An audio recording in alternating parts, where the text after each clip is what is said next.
बिस्मिल्लाहिर्रहमानिर्रहीम। आज का जो टॉपिक है वो इंतहाई अहम है। अगर आप इसको एंड तक जो है वो सुनेंगे तो यकीनन इसमें से काफ़ी सारी चीज़ें आपको अपनी ज़िंदगी को, अपने मामलात को बेहतर करने के लिए जो है वो उससे रहनुमाई मिलेगी। आज का जो उन्वान है वो है ज़हन को तहरीक देना।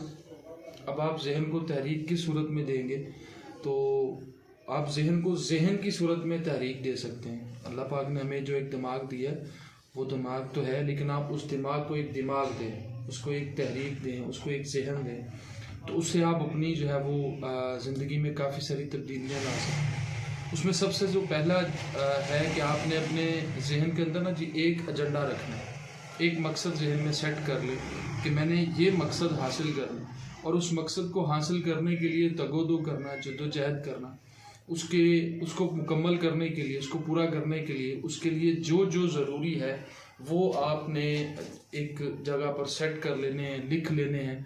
फिर उनके मुताबिक आप उसके ऊपर अमल करना शुरू कर दें तो आप अपने मकसद को हासिल कर सकते हैं।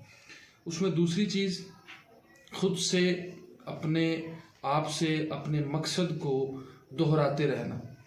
आपने अपने मकसद को अपने साथ जो है वो रोज़ाना की बुनियाद पर डिस्कस करना है कि चलते फिरते आंखें बंद करके कर लें।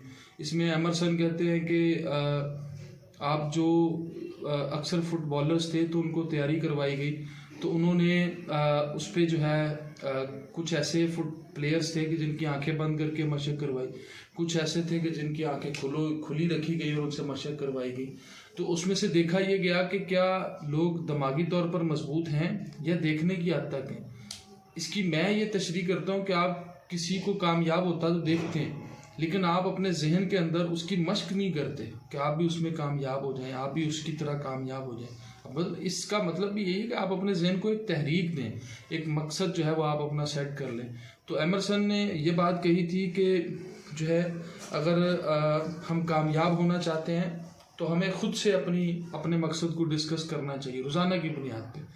उसके बाद आप अपने जज्बात को कंट्रोल करें, यानी कि आपने अपने दिमाग के साथ अपने जो जज्बात हैं उनको एक जगह पे एक पॉइंट पर जो है उनको इकट्ठा करना है। फिर आप जो है वो अपने मकसद को हासिल करने में जो है वो जुट जाएं तो फिर आप अपने मकसद को हासिल कर सकते हैं। क्योंकि हमारे जज्बात जो हैं वो बदले जाते हैं, मोटिवेशंस हो जाती है या कोई और तहरीक मिल जाती है तो आपका जो अपना मकसद है आप उससे हट जाते हैं।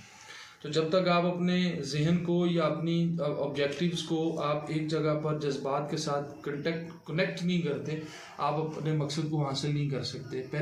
सबसे पहली ये कि आपने अपने इमोशंस के ऊपर, आपने अपने जज्बात के ऊपर जो वो कंट्रोल करना है और उसको अपने दिमाग के नीचे लाना है। तहरीक अपनी उसके नीचे ला के छोड़ देनी ताकि वो दिमाग और जज्बात यकजा हो जाए।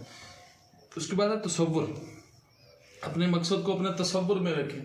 तसव्वुर की दुनिया बहुत एक अलग दुनिया है। ख्याल रखना, आंखें बंद करके अपने आप को उस मकसद से जुड़ा हुआ पाना, अपने उस मकसद के साथ उसमें कामयाब होते हुए देखना, ये तसव्वुर में आपने अपनी चीज़ें जो है वो लानी है, अपने मकसद को लाना है, उसकी एक उसका नक्शा अपने जहन के अंदर खींचना है, तसव्वुर में उसको देखना है। तो फिर आपको अंदर से एक मोटिवेशन मिलेगी, आपका दिमाग जो है वो आपको एक मूवमेंट देगा, आपके अंदर एक तहरीक आना शुरू हो जाएगी। उसके बाद है दोहराई करना अपने मकसद की। जो आपने मकसद सेट कर लिया, मिसाल के तौर पे आपने एक माह के अंदर जो है वो रोज़ाना की बुनियाद पे आपने 15 मिनट जो है वो आपने एक्सरसाइज करनी है, एक मश्क करनी है, तो आप एक इस मकसद को रोज़ाना की बुनियाद पर दोहराते भी रहे सारा दिन। अगर आप मिसाल के तौर पे आपने फजर के बाद या फजर से पहले आपने ये मूवमेंट रखनी है या असर के वक्त मूवमेंट रखनी है, ये एक्सरसाइज वाली एक, तो उसमें आपने उसको उस सारा दिन फिर आपने जहन में दोहराना भी है कि मैंने शाम को जाना है, मैंने इतने बजे ये करना है, यानी कि अपने मकासद की एक तरतीब आपने जो है वो दोहराते रहना है कि मैंने ये करना है, मैंने ये करना है। अपने मकसद को अपने अंदर उजागर रखना, अपने मकसद को एक उसको मोटिवेशन देते रहना कि मैंने ये करना है, मैंने ये करना है, यानी अपने मकासद को दोहराई दें। इसी तरह कानून कशिश है कि कशिश जो है आपको अपने मकसद के साथ जुड़े रखती है। यानी कि किसी चीज़ को हासिल करने का जो जुनून होता है ना, वो एक कानून की सूरत के अंदर आपके अंदर का वर्क कर रहा होता है। तो आप अपने मकसद की तरफ जो है वो एक कशिश पैदा करते हैं। तो कानून कशिश भी यही है कि जो चीज़ें हमें कशिश देती हैं, मुतासिर करती हैं, हम उसकी तरफ चलते हैं। तो यही एक है कि जब आपका मकसद आपको कशिश देता होगा तो आप ज़रूर उसकी तरफ भागेंगे, उसकी तरफ उसको हासिल करने की कोशिश करेंगे। उसके बाद मिरर टेक्निक्स है, यानी शीशे के सामने खड़े होकर अपने आप की दुरुस्तगी करना। कहाँ पर दुरुस्तगी होने वाली, जब हम किसी भी फंक्शन पे जाते हैं तो हम सबसे पहले तैयारी के बाद मिरर के सामने अपने आप को देखते हैं कि आप परफेक्ट नज़र आ रहे हैं। बिल्कुल उसी तरह आपने अपने मकसद को जब आप उसके लिए काम करना शुरू करते हैं तो आपने देखना है कि आप अपने मकसद के लिए कहाँ तक पहुँचे हैं, कौन कौन सी चीज़ें दुरुस्त होने वाली। तो टेक्निक ये भी आपने जो है ना आईने के सामने खड़े होने वाली, ये भी आपने लाजमी जहन में रखनी है कि जब आपने अपने मकसद को हासिल करना है तो आपने अपने आप को एक मिरर की सूरत, एक आईने की सूरत रखना है कि आप आईने में खड़े होकर अपने आप को संवारने की कोशिश करें। तो यूं ही आपने अपने मकसद को जो है वो दोहराना है, अपने मकसद को शीशे में रख के देखना है। फिर है मकासद को लिख कर किसी जगह पर रख लें, या आप जब कमरे में जहाँ से जिस कमरे में रहते हैं, जब आप कमरे के अंदर दाखिल होते हैं तो सबसे पहले आपकी जिस चीज़ पर नज़र पड़ती है या जहाँ आप जाते हैं उस वहाँ पर आप एक पेज के ऊपर जाओ उसको लगा के रख लें, जो भी आपके मकसद हैं। तो आपको जब भी आप अपने कमरे में आएंगे तो आपको अपने मकसद को पढ़ने का, देखने का, और आपकी जहन में ये एक बात दोबारा उभरना शुरू हो जाएगी कि आपने अपने मकसद को हासिल करना है। तो इसी तरह अपने मकसद को हासिल करना, इसमें एक सिकंदर आज़म दुनिया में एक बादशाह गुजरा, जब उसने सारा कुछ फ़तह कर लिया तो एक दरवेश के पास बैठा और दरवेश से पूछा कि जनाब मैंने पूरी दुनिया फ़तह कर ली है। तो खैर वो दरवेश ने कहा कि तुमने कुछ भी नहीं फ़तह किया। तो सिकंदर आज़म जो है वो बड़ा परेशान हुआ, भी मैंने इतनी फतवाहत हासिल की हैं तो आप मुझे कह रहे हैं कि मैंने कुछ भी नहीं किया। तो उसमें दरवेश ने उनसे जो है वो बड़ा खूबसूरत जुमला कहा कि अपने आप को कंट्रोल करना, ये सबसे बड़ा मार्ग है, ये सबसे बड़ी फतह है। अपने आप को कंट्रोल करना, अपने जो एक नफ्स है उसको नकेल डालना, ये सबसे बड़ा मकसद, ये सबसे बड़ी फतह है, ये सबसे बड़ी कामयाबी है कि जब आप अपने आप को कंट्रोल कर लेते, फिर आप अपने नफ्स के ऊपर कंट्रोल कर लेते, उसको नकेल डाल देते, देन आप कामयाब हो जाते हैं।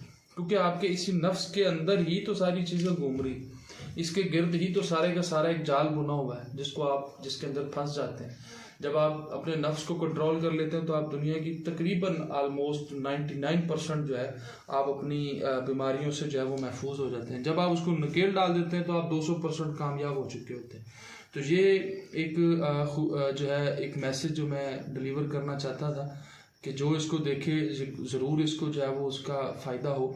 और नेक्स्ट वीडियो जो है उसके लिए जो है वो आप चैनल सब्सक्राइब कर लें ताकि आइंदा आने वाली वीडियो जो है वो आप तक पहुंच जाए और इसका जो यूट्यूब की तरफ से एक मैसेज होता है वो भी आपको मिल जाए। अस्सलाम वालेकुम।